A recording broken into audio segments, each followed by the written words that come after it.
দেখেন, এক তো ঈদের আনন্দ, তারপরে আমার মিসেস উনি একজন সেনাবাহিনীর অফিসার আশা।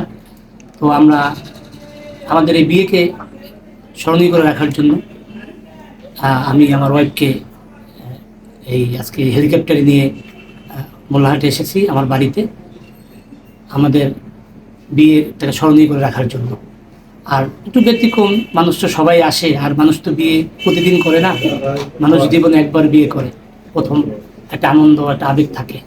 তো আমার এই বিয়ে স্মরণীয় করে রাখতে চাই এবং আমার পরিবার সবাইকে আনন্দ দেয়া, এবং বিশেষ করে এই এলাকার সবাই দীর্ঘদিনের অপেক্ষায় ছিল আমি বিয়ে কখন করবো মানুষের প্রশ্ন।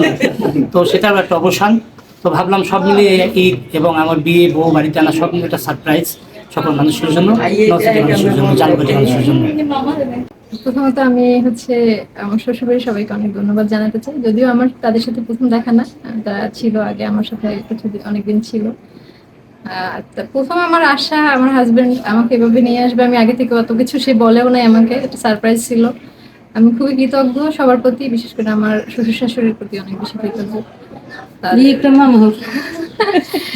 আর আমার হাজবেন্ডের প্রতি তো আছেই, সে যেন সারা জীবন আমরা একসাথে থাকতে পারি আপনার সাথে।